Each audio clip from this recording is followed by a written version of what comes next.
ചുണ്ടൻ വള്ളങ്ങളുടെ losers ഫൈനലാണെന്ന് തോന്നുന്നു. അതെ, ചുണ്ടൻ വള്ളങ്ങളുടെ losers final. ചുണ്ടൻ വള്ളങ്ങളുടെ losers final ആരംഭിച്ചിരിക്കുന്നു. ഒന്നാം ട്രാക്കിൽ നടുഭാഗം വള്ളമില്ല. രണ്ടാം ട്രാക്കിൽ നടുഭാഗം. മൂന്നാം ട്രാക്കിൽ അയാപറമ്പ് പാണ്ടി. നമ്പർ വള്ളം നടുഭാഗം ബോട്ട് ക്ലബിന്റെ സുനിൽ ജോസഫ് വഞ്ചിക്കൽ ക്യാപ്റ്റനായിട്ടുള്ള നടുഭാഗം രണ്ടാം ട്രാക്കിലൂടെ കടന്നു വരുമ്പോൾ മൂന്നാം ട്രാക്കിലൂടെ കടന്നു വരുന്നു. മൂന്നാം നമ്പർ വള്ളം അയാപറമ്പ് പാണ്ടി UBC കൈനഗരി പൊന്നമട കായലിൽ ഇതിഹാസം രചിച്ച UBC അങ്ങനെ രണ്ട് വള്ളങ്ങൾ ചുണ്ടൻ വള്ളങ്ങളുടെ ലൂസേഴ്സ് ഫൈനൽ വളരെ മനോഹരമായി അത്യന്തം വീറോടുകൂടി കടന്നു വരുന്നു. തുറന്നുള്ള ദൃക്സാക്ഷി വിവരണം നൽകുന്നതിന് വേണ്ടി സന്തോഷ് വെളിയനാടിന് മൈക്ക് കൈമാറുകയാണ്. നന്ദി ജയപ്രകാശ് കിടങ്ങറ. ചുണ്ടൻ വള്ളങ്ങളുടെ ലൂസേഴ്സ് ഫൈനൽ മത്സരമാണ്. അങ്ങ് സ്റ്റാർട്ടിംഗ് പോയിന്റിൽ നിന്നും ആരംഭിച്ച് ഏകദേശം മധ്യഭാഗം പിന്നിട്ടപ്പോഴേക്കും രണ്ട് ജലരാജാക്കന്മാർ കടന്നു വരുന്നു.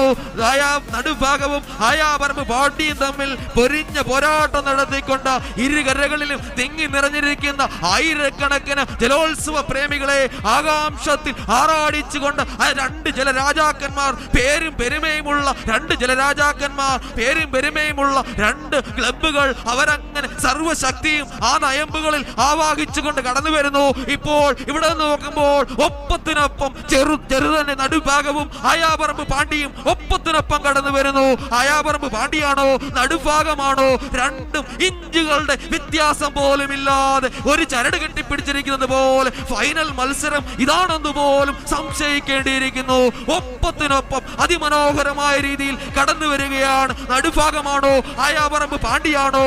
അയാപറമ്പ് പാണ്ടി അല്ല, നടുഭാഗം. ഒപ്പത്തിനൊപ്പം ഇഞ്ചോടിഞ്ച് പൊരിഞ്ഞ പോരാട്ടം. കുട്ടനാടിന്റെ മുഴുവൻ സാംസ്കാരിക ചൈതന്യവും ആ നയമ്പുകളിൽ ആവാഹിച്ചുകൊണ്ട് ആ നയമ്പുകൾ ജലത്തുള്ളികളെ ആകാശത്തേക്ക് കുത്തിയെറിഞ്ഞുകൊണ്ട് ആ പങ്കായങ്ങൾ അടപങ്കായങ്ങൾ പമ്പരം പോലെ കറക്കിയെറിഞ്ഞുകൊണ്ട് ആയിരക്കണക്കിന് പതിനായിരക്കണക്കിന് ജലോത്സവ പ്രേമികളെ ആകാംക്ഷയുടെ മുൾമുനയിൽ നിർത്തിക്കൊണ്ട് കടന്നു വരുന്നു.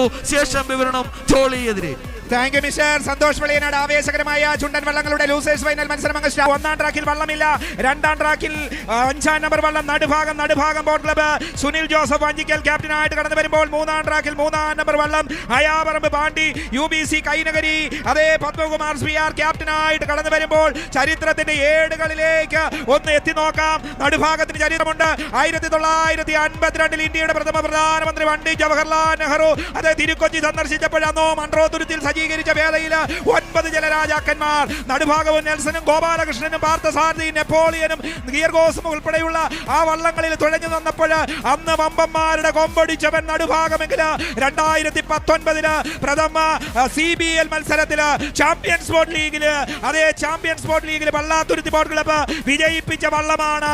12 മത്സരങ്ങളിൽ കൊല്ലം മെറൈൻ ഡ്രൈവ് ഒഴിച്ച് ബാക്കി മുഴുവൻ പിടിച്ചെടുത്ത നടുഭാഗം അന്ന് വള്ളാത്തുരുത്തി ബോട്ട് ക്ലബ്ബ് വിജയിച്ചെങ്കിൽ അതേ അതിന്റെ ക്യാപ്റ്റന് 1-ാം പങ്കായത്തിൽ സന്തോഷും ആനാരിയും അതേ തുഴയില് സെബിനും ലീഡിംഗ് ക്യാപ്റ്റനിൽ ഹരിലാലും ബാലൻ മുട്ടാറും നടക്കുമ്പോൾ ഇതാ അയാപറമ്പ് പാണ്ടി യുണൈറ്റഡ് ബോട്ട് ക്ലബ്ബ് കൈനഗരി 12 തവണ നെഹ്റു ട്രോഫി കൈയടക്കിയിട്ടുള്ള ടീം.